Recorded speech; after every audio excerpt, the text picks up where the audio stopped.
Hello everyone, I'm Fozzie, your Cam, and I'm here as always with my co-host Will. How are you doing today, Will? I'm doing fantastic. We have a very exciting episode today for sure. We have a guest again. James is back. Nice to see you again, James. And nice to be back. Yeah. I like having guests on this podcast.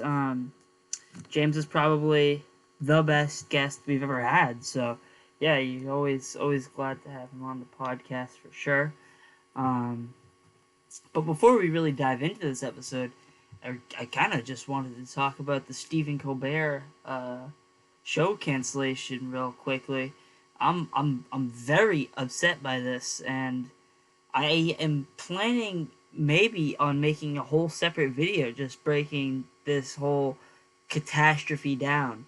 And I think, funny enough, I actually think Stephen Colbert has a lot of power right now to say some things that could really affect some people, or maybe start some movements that could affect people, because he at this point doesn't really have anything to lose, so he can literally, to a point, do what he wants, and say what he wants, as he sort of did last night about our president.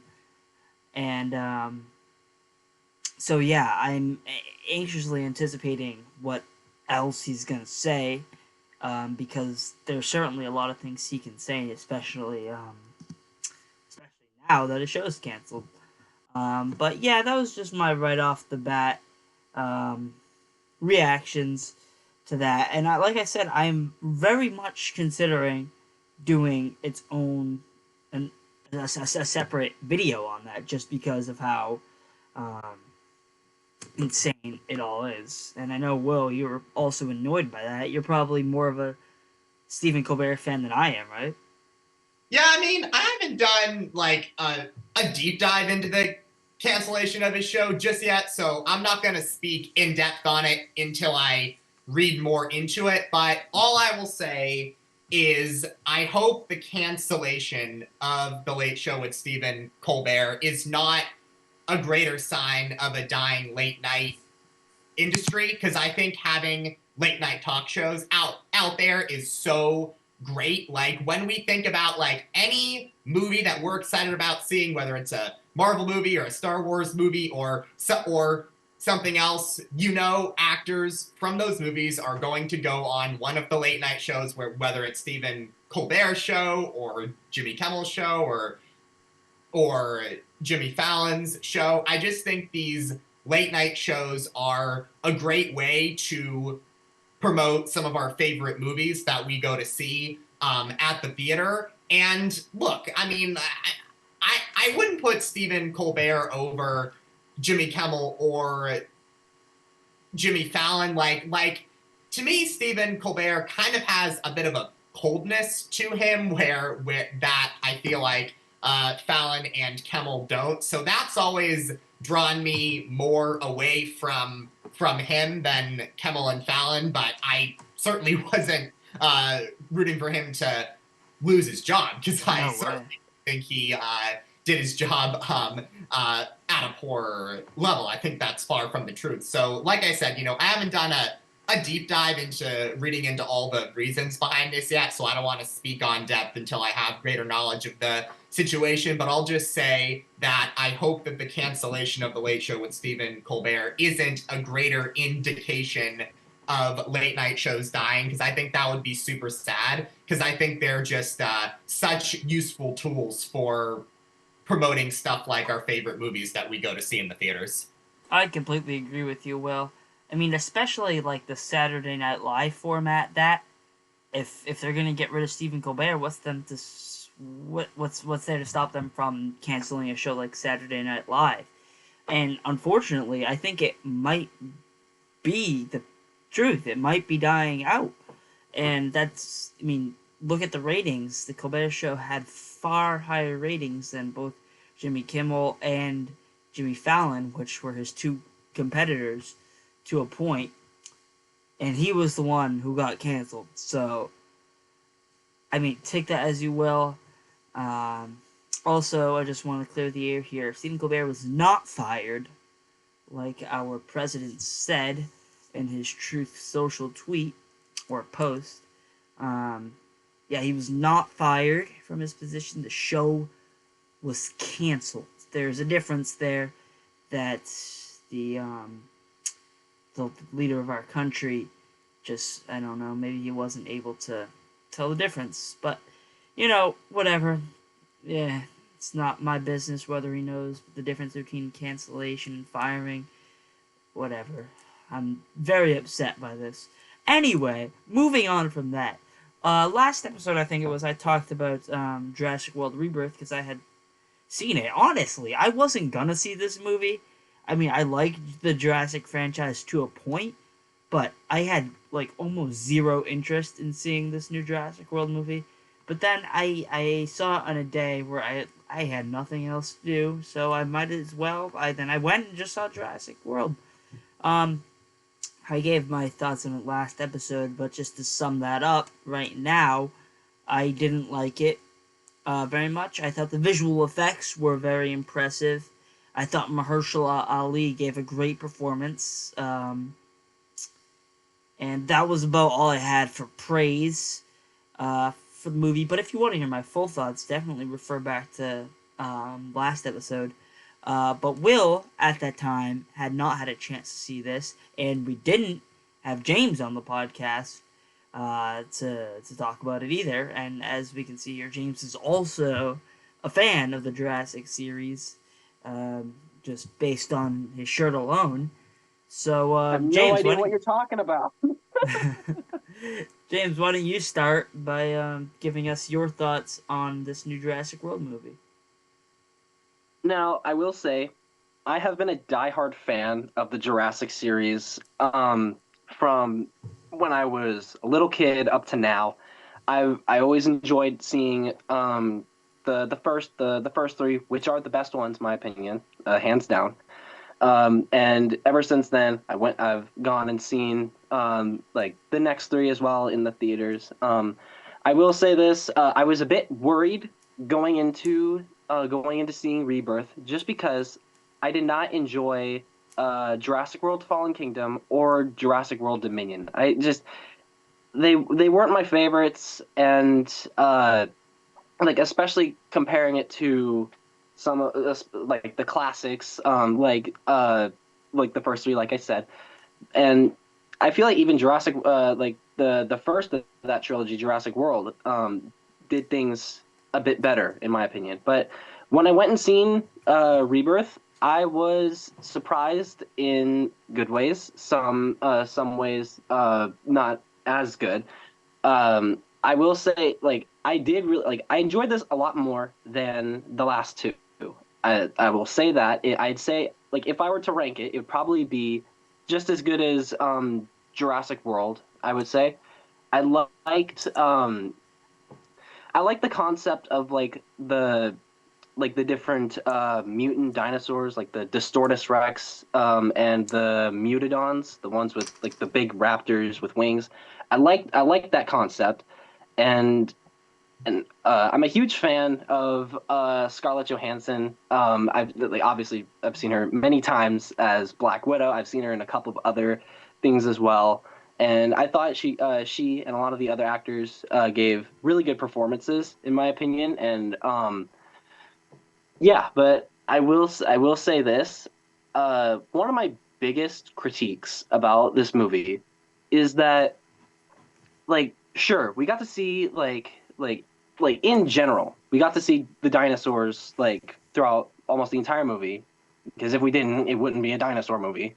But like we only really got to see like each individual one for a couple minutes, and then we're Yeah, moving that on was to an the next issue I part. had too. Yeah, you're right. Yeah, like like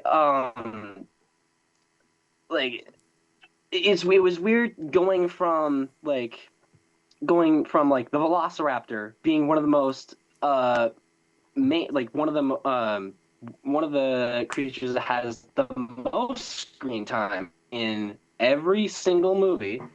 And what did we get in Rebirth? just them blurred out in the background and then just getting brutally mauled by the mutadons, and that's it. And it would have been cool seeing them too, because apparently they had the same design as when they were in Jurassic Park 3, like with kind of a slightly more accurate uh, design to real life, where they had some indication of feathers, kind of, well, in the form of kind of quills, I guess. And in the trailers, um, there was also a two-headed raptor as well that looked like it was the same color scheme as the one from the Lost World Jurassic Park, the second one, and that would have been cool to see too. Not, I mean, just like more of the, I mean, and I kind of understand why they did it, just because like they kind of had the Velociraptors, especially in the last three movies, being very like they were used a lot, especially with Blue being kind Oh of yeah. like one of the main characters, pretty much. Um, and but it's weird seeing how like just it kind of made everything feel a little go by a little too quickly. And what also did not help that is how there were so many characters, and it felt like there was quite a bit going on. Like you had the Scarlett Johansson's group with like the mercenaries and the main bad guy and all that, and Henry Lewis or something, the scientist guy, like the one who ran the museum. Yep. And then you had the family that accidentally showed up with like the father, the boyfriend, and the two sisters. If they stuck with one, like I feel like if they stuck with one of those, just one of those groups, I feel like it would have it would have there would have been more time to give character development to more of the characters, and I don't know, make some of the characters' deaths a little more meaningful, I guess, because it was kind of like when I was watching it for the first time, I was immediately able to figure out who was going to die, just because like Yeah. how some characters were like they were screaming that the fact that they were side characters, hardly getting really any backstory or anything, and it just like it I don't know, it just had me kind of scratching my head, like what's the point of even having those characters in there when like I mean I kind of get it, just to kind of give a little more fear factor about like, oh, how deadly these creatures are and all that, but I don't know. I would have maybe preferred, just if they stuck with one group, either that or just kind of have some of the scenes maybe draw out a little bit more, so that way it's not just going back and forth between the two groups so quickly. And that was probably why they weren't able to squeeze in that much character development or just any backstory for any of the characters, just because like they didn't get that much time to without being thrown into some kind of action sequence or something to keep the rest of the movie going, I guess. But yeah, and uh those are like some of my main biggest complaints. And actually there was a couple of small details that I did really like. One of which was kind of one of the big plot points of the movie, where because like the dinosaurs have been free roaming around the entire Earth, and now they're not. Now they're slowly dying out because they're not accustomed to the modern day climate. And I thought this was kind of cool personally, because I'm not sure if you guys are aware about this, but like a couple months back, scientists brought back an extinct species of wolf that died out 10,000 years ago. I did hear And about that. Yeah. it was yeah, and it was said that they were a lot smaller than how they originally were. And I had my and one of the biggest things that I thought of why this was is because of our modern day climate. Because like 10,000 years ago, we didn't have industrial revolutions. We didn't have, as much pollution going into our air from cars and all that, uh, and even way before the millions of years ago, stuff like centipedes and stuff were a lot bigger than they are today. Instead of being tiny little bugs. And me personally, I thought this was cool that they kind of did that same thing. Maybe Universal just needs to hire me or something for for writing. I don't know. But I don't know. And I also this was such a quick detail. I don't know why I paid attention to this one bit so much, but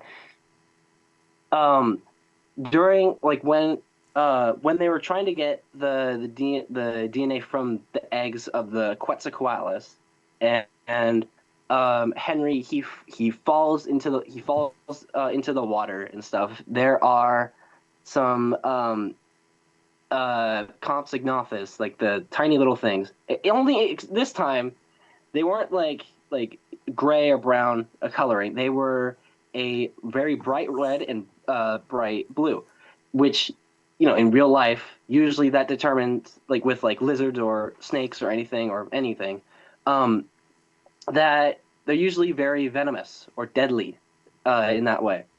And with the whole thing about the island being oh, this is where all the worst of the worst went to. I guess stuff like that, it would make it makes sense for stuff like that, very venomous creatures to be back on that island. And of course, among other things like big mutated Rancor looking things from Star Wars, but That's a good comparison there. Yeah, apparently, I think I forget who said, but it was somebody who either one of the directors or someone, they made the comparison that this new creature, it's basically a Rancor and a Xenomorph combined with a little bit of T-Rex. Yeah, I mean, I could kind of tell based off the perfect. design. It fits perfect. For sure. But to the listeners, keep that Xenomorph fact in mind, because we got some alien content coming up. But yeah, before Will gives his thoughts, James, I'm actually very impressed, not only by your Jurassic Park, Jurassic World knowledge, but also by your knowledge of dinosaurs in general. That's something that, I mean, brings a lot.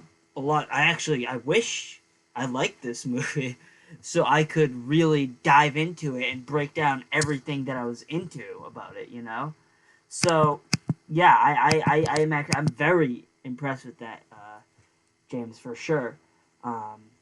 So yeah, see, this is why having guests is such a great part of the podcast. But Will, feel free to give your thoughts on Jurassic World Rebirth.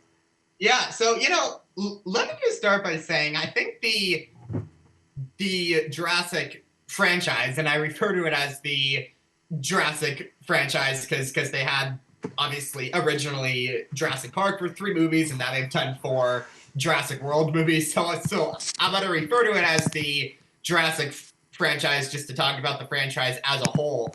I want to say that I think it's such a fascinating franchise to follow just because I think the dinosaur concept is such an interesting one.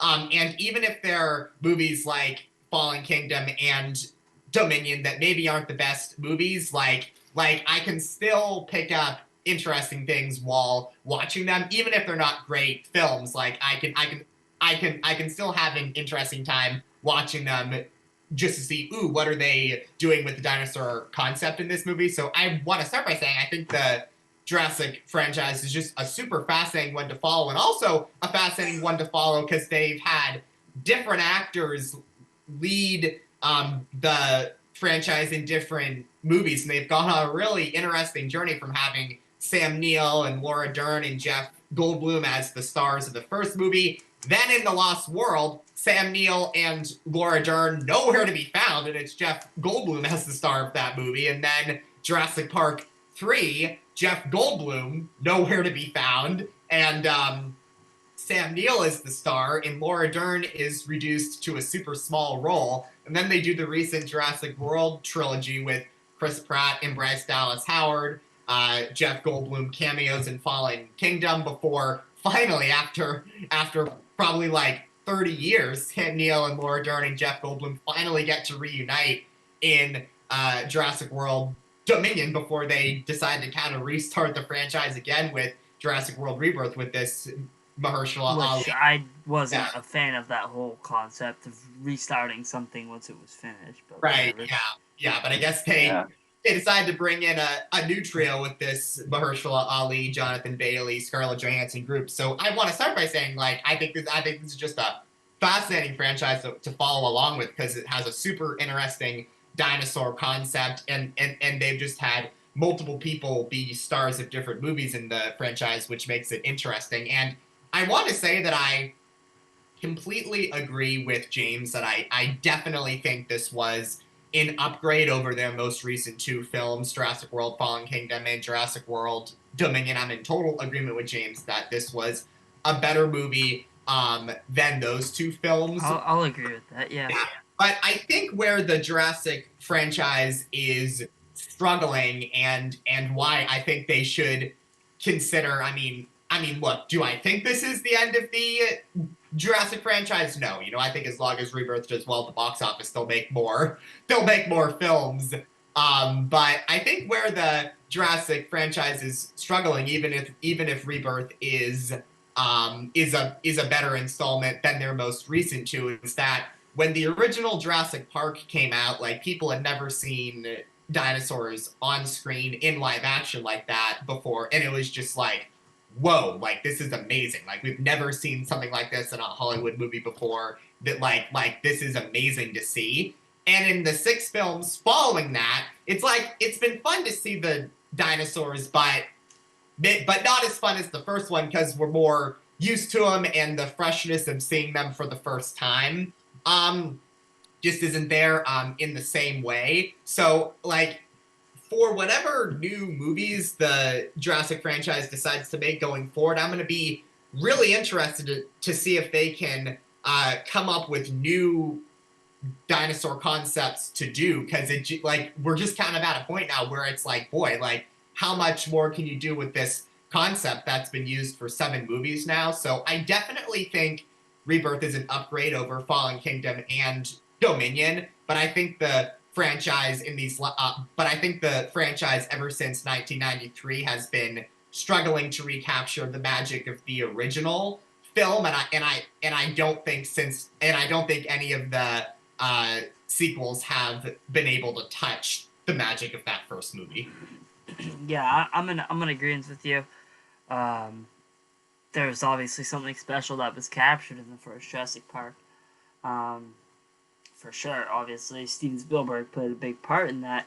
But yeah, I mean, I hope down the line they do something a little more creative and different with this franchise. I feel like a Jurassic horror movie would be very interesting to see. And I feel like that is what a lot of fans want right now. So that would be great to see. That would be awesome, yeah. But moving on from I was that, one of those people who was hoping Rebirth would be R-rated. I feel like that would have been the nice breath of fresh air that the franchise needs. I feel like if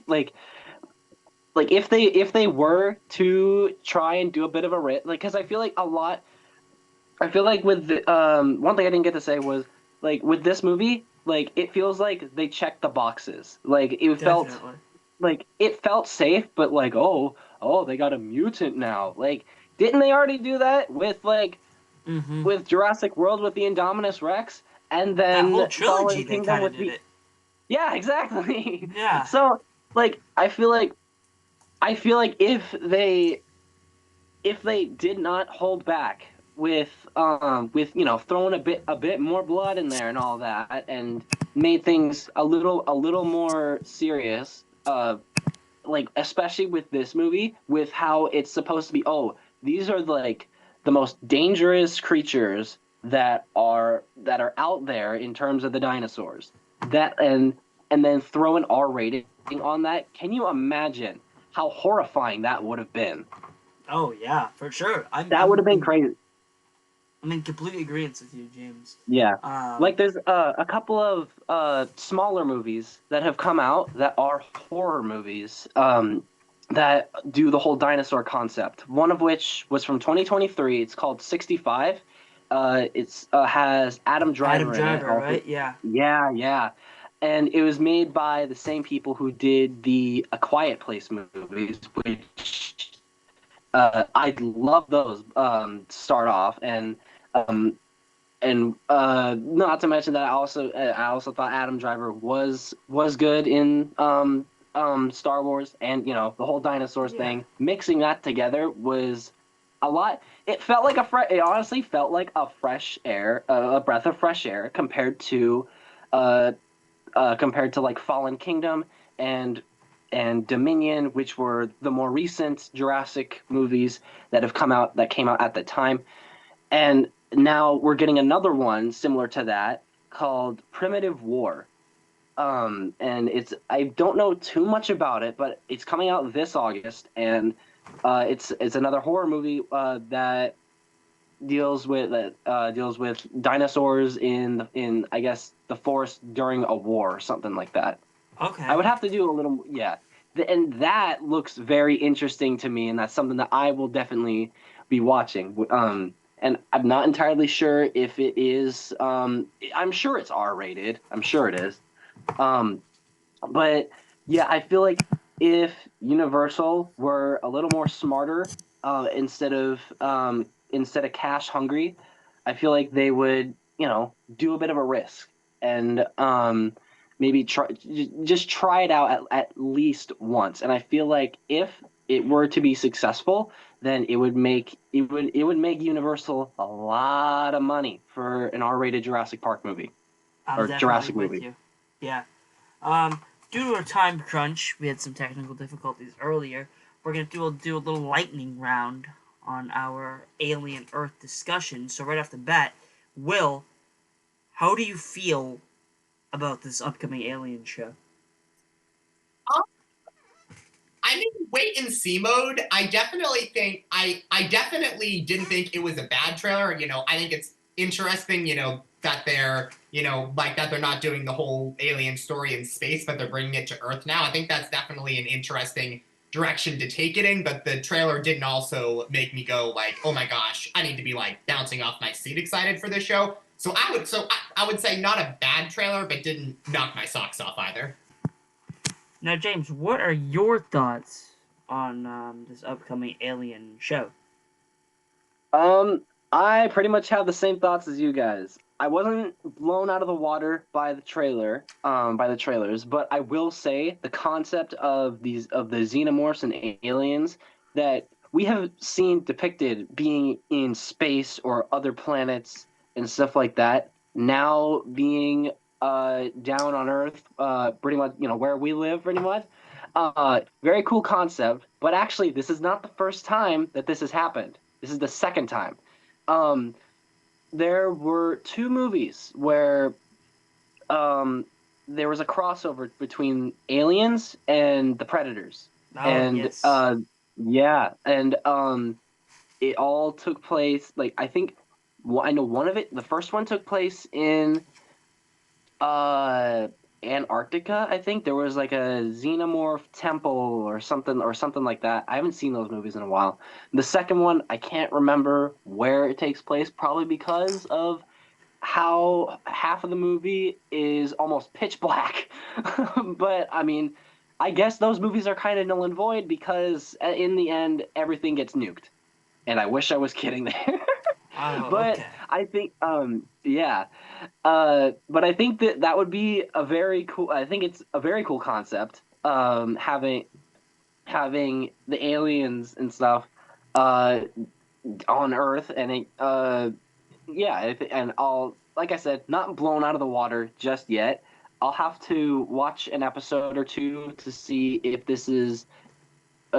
I'll be interested in it. And I mean, I'll still probably watch it. I really like the Aliens franchise, especially some of the original ones. I like seeing Romulus, and yeah, yeah. I've we'll just have to wait and see. Yeah, for sure. I think the concept is interesting. The trailer just didn't do enough to really drag me in there, you know. Um, but it's a show I'll probably watch the first episode, and if I'm not blown away by the first episode, then I probably won't finish it, and that's just how it is. But I hope it's good because I need some new shows to watch. But moving on from that, we have a topic that kind of branches into a larger discussion, that of sequels. So we have the new Happy Gilmore coming out about what 30 or so years late. Um, Now I like Adam Sandler a lot. I think he's a cool guy. He makes pretty funny movies. Um, and obviously Happy Gilmore is one of his most iconic ones. But recently, I mean, you might think Adam Sandler, oh, every movie he does, that's a hit. You know, he's just in all these big comedies. I've recently just looked through his discography of films. He has so many films that you probably never heard of that could have been popular, but they just didn't take off. And like, I recommend you just look through. He's a bunch of random Netflix movies that no one really was into, but they could have been popular. But yeah, I'm getting sidetracked here. But anyway, yeah, he makes funny movies, and he decided to make a Happy Gilmore 2 now. Obviously, I don't think it'll be a good movie. I don't think it'll be horrible or anything. It just probably won't be very good. Uh, Now, this could be due to like three things. Four, maybe three or four. Probably three things. Reason one, it's a Netflix movie. They're in it more for the cash rather than making a quality movie. Reason two, it's a sequel. Reason three, it's a sequel that is just being made in a completely different generation of people. It's for a whole new generation of people who are watching this. So it's obviously going to have a tonal shift. It's going to have a style shift in order to fit into this current day and age of comedy. So those are the three reasons I think it just won't be great. But that does lead to a larger discussion about sequels and mostly these legacy sequels in general. Because with the exception of Top Gun Maverick, you very rarely see these sequels end up being good. And they keep happening. We had 2010's Nightmare on Elm Street, which I feel like was kind of the first one to start it. And I guess that was more of a reboot. And yeah, I guess that was more of a reboot. Legacy sequels, Scream. You get the Scream franchise. All of a sudden, Scream 5 came out. Granted, it wasn't 30 or so years. It was like 12.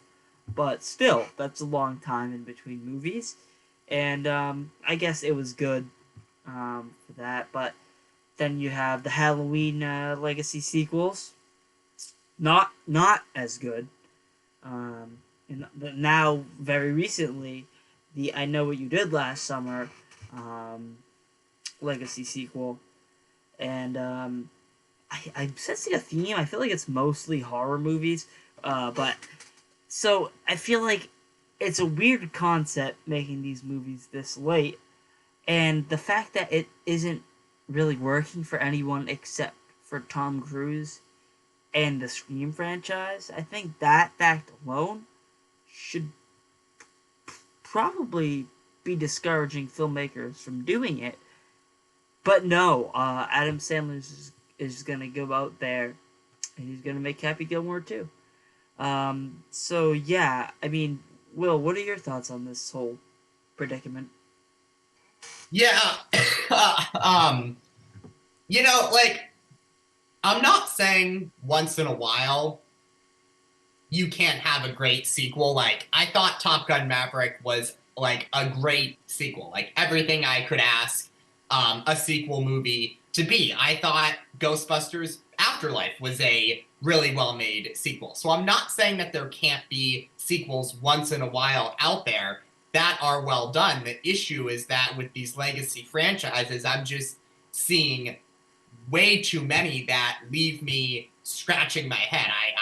I like just to name some off the top of my head here. Karate Kid Legends, Ghostbusters Frozen Empire, Jurassic World Fallen Kingdom, Jurassic World Dominion, some of the recent Marvel movies like Ant-Man and the Wasp, Quantumania, The Marvels, Thor Love and Thunder, Captain America Brave New World. Like, I'm not saying once in a while a great sequel can't be made because there's evidence of that, but I just think on far too many occasions we're seeing studios do sequels to iconic franchises and they're just not on the level of the previous movies. And as much as I want Hollywood to stop, I just know that it won't, because I know that at least when it comes to these major films, maybe not so much with independent films, but with these major films, it just seems that the studios care more about making money than actual quality product and quality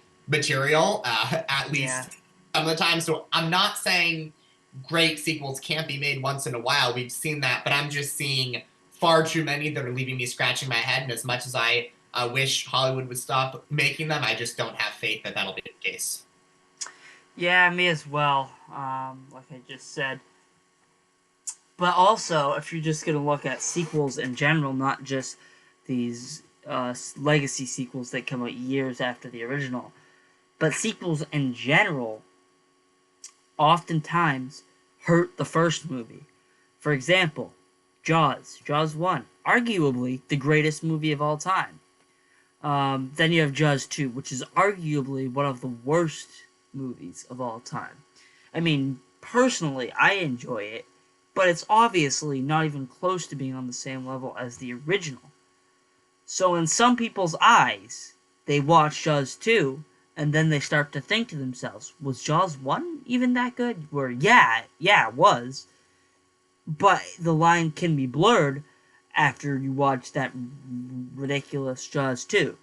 So, you got examples like that. But then you also have things like Terminator Judgment Day, Rocky 2, Empire Strikes Back, which are some of the Temple of Doom. I mean, some of those legendary movies of all time are sequels. But then you got your Rambo Part 2. Horrible movie. Karate Kid 2, I'd argue, isn't very good. What else? I mean, Iron Man 2, the worst Iron Man movie. Thor 2, one of the worst Marvel movies. I mean, oftentimes it hurts more than it can help. And I think it mainly works when they have a story planned out, like maybe for Rocky, like for most of Star Wars, some of Star Wars, or some of Marvel, you know? So, I think sometimes it can help, sometimes it can hurt. But James, what are your thoughts on this whole sequel debacle? Now, with legacy sequels, I feel like a lot of the drive to make them is money, and then just the nostalgia factor for people that saw the original ones, and now, oh my God, we're getting another one after so long, like with Happy Gilmore 2, and another one that I think could be one of the biggest hit or misses in maybe one of the biggest hit or misses in terms of legacy sequels, Spaceballs 2. Now, which has had a 40-year hiatus and is pretty much a big parody on Star Wars. And me personally, I love Spaceballs. That movie is very, very funny in my opinion. And, very good Mel Brooks movie. But comparing the comedy in Spaceballs to the comedy you usually get now, it's kind of scary to think, like, if they're going to go with the same thing, if they're going to change something different, and if they do change something different, will it hit as hard and will it be as good as the original one? Kind of like what you were saying about with like Jaws and Karate Kid, like some of those sequels, and and other types of sequels as well, where like the first one is perfect and amazing, and the one, and then the one they come out with right after, or however long it takes them to make a sequel, just doesn't hit the same way, and it just kind of makes you think, is the original even that good?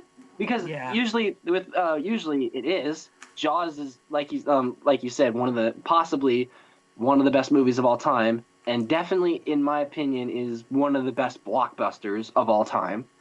For But sure. with the Jaws 2, not as much, and with a bunch of other stuff as well, like you're saying, Iron Man, and a couple of other ones as well, like with the Thor movies, Captain America, Cloudy with a Chance of Meatballs, I feel like is another good example, Yeah. and just and the list goes on and on and on with how many amazing standalone movies get a sequel, and it's very hit or miss. Usually, and unfortunately, a good amount of the times it is a miss. So For sure. and I kind of have a similar worry with Happy Gilmore 2. Um, as I do Spaceballs. Now, I haven't really seen that many Adam Sandler movies, I will be honest, and Happy Gilmore is also one of those that I have not seen. But I've heard from quite a lot of people that it is very good and very funny. And with having such a long hiatus with of no Happy Gilmore or like it'll be interesting to see if they, like I said, if they go with a similar style of comedy, or if they have to kind of evolve with the newer generations and newer style of media and all of that.